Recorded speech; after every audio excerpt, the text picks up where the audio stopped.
Okay, in this lecture about differential equations, the main focus will be about trying to analyze nonlinear systems without actually solving them.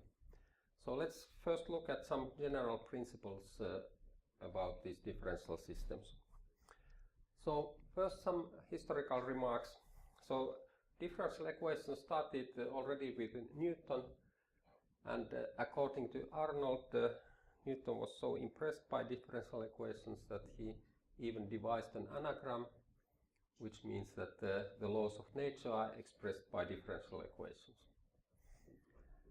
And so differential equations have been studied for more than 300 years now, and it's still an active area of research. So one may wonder that how is it possible that after so long time they are still relevant. So one reason is that they appear in very many physical models. So entire areas of physics can be characterized that it can be characterized by differential equations. For example, electromagnetic theory is characterized by Maxwell equations. Fluid mechanics is governed by Navier-Stokes equations, and so, for example, airplane companies spend millions of dollars every year to solve numerically Navier-Stokes equations, and they are then routinely used in the design of new aeroplanes. Quantum mechanics is characterized by Schrödinger equation, and there are many other examples of differential equations or partial differential equations which are very useful in various physical theories. So, but why are differential equations so useful in physical theories? One could argue that they are useful because they can be used to model local phenomena. And local means here that it can be local in time or in space. So local in time means that for the purposes of modeling, it doesn't matter what happened a very long time ago. And local in space means that it doesn't matter what happens very far away. So if airplane flies in Finland, it doesn't matter what the weather is in Australia, and it doesn't matter what the weather was like in Australia a year ago or in Finland a year ago. And in a way, only local models can be comprehensible, and of course philosophically one may then wonder why the world is like that the local models are indeed possible and the local models so well model the reality. But let's leave this philosophy and go to the more concrete examples. So models come in very many types, and one possibility to distinguish different types is that some models come directly from physical principles and others are more heuristic. Let's start from these models which come from physical principles, and many physical principles are expressed in terms of conservation laws. And let's look at the conservation of energy here. So if we think about the point mass in R3, so x is the point mass, so it depends on t, the time. So the movement of the point mass is a curve in R3. And Newton's second law is that the force is mass times acceleration. Acceleration is second derivative of the curve, and so the movement of the point mass is characterized by the solution of second order differential equation. Let us, for simplicity, suppose that there is a potential u, so that the force field is gradient of this potential, and let's denote by y this m times v. V is the velocity, which is the derivative of x. So finally we define this function h, which is the kinetic energy plus potential energy. And in terms of this, we can write the equations of motion. So starting from this function h, which is the total energy of the point mass, we can write the equations of motion as a first order differential system.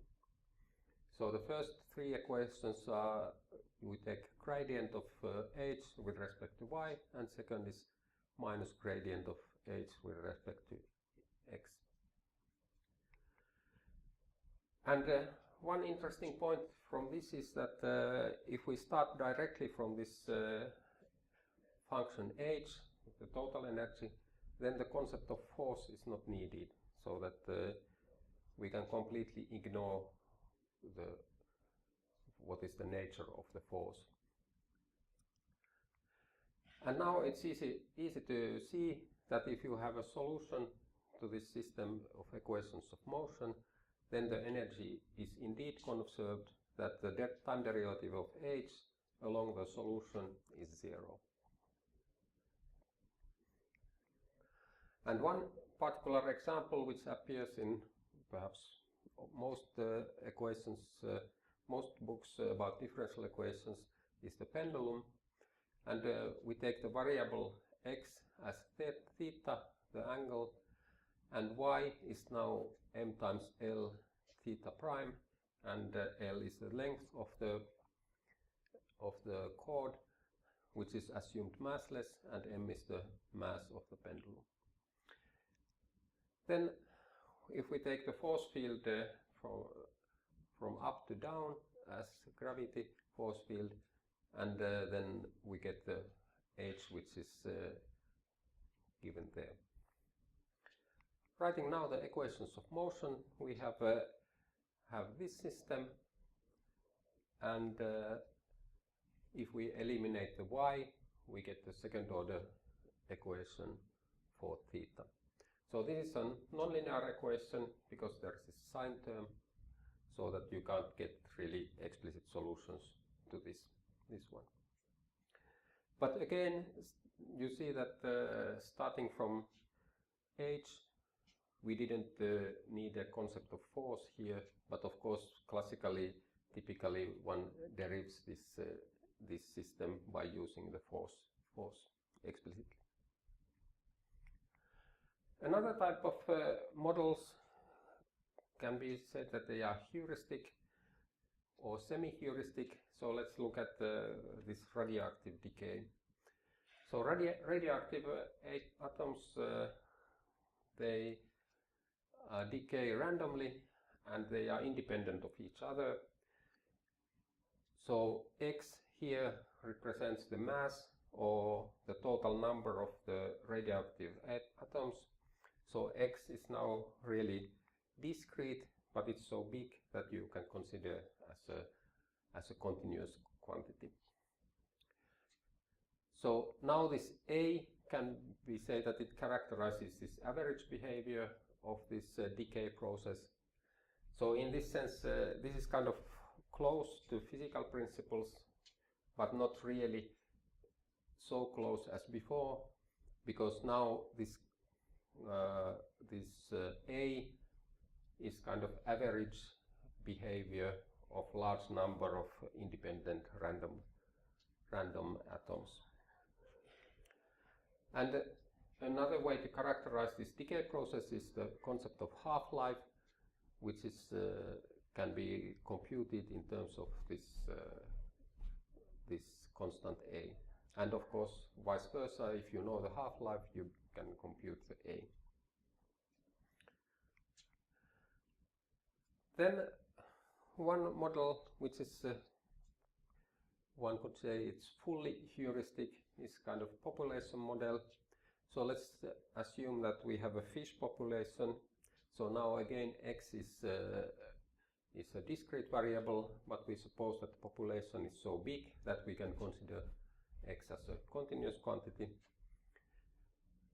Now, if the fish population is rather small and there are a lot of food, then the fish population tends to grow, And you can assume that the growth is exponential for small time. Of course, this is never in practice realistic for large times, because if the population grows exponentially, then sooner or later there are not enough food for everybody, and the competition between different fish gets too big. So this is not a realistic model for large T when the population is very big. So let's assume that M is not constant, but it depends on the size of the population.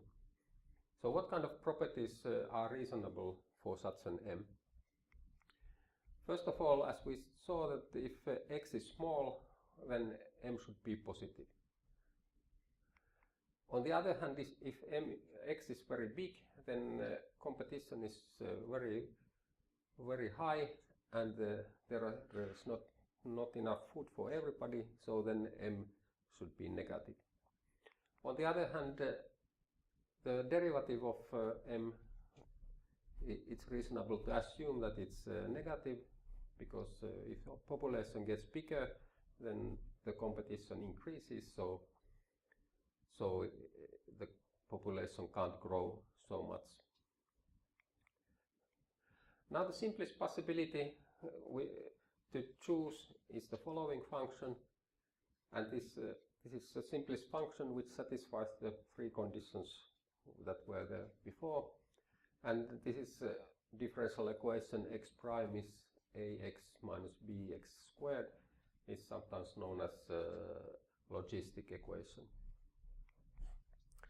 Here are some solutions to this logistic equation, and you see that all solution approach this constant value if for any positive initial conditions. So here in the picture we have taken a and b equal to 1, and so the all solution approach this one constant value. And in general, all solutions approach this value a over b if the initial condition is positive, and of course in this case negative initial conditions are not meaningful. So now the heuristic character of this model is based on this, that it's very difficult in this kind of practice to estimate what is A and B. So at best we can have a reasonable idea about the order of magnitude of A and B, but one can never be quite sure what A and B are.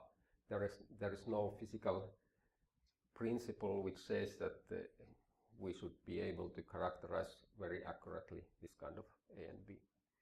So that's why it's important to analyze the solutions also qualitatively, so that what kind of properties of solution remain invariant when you change the parameters in the system.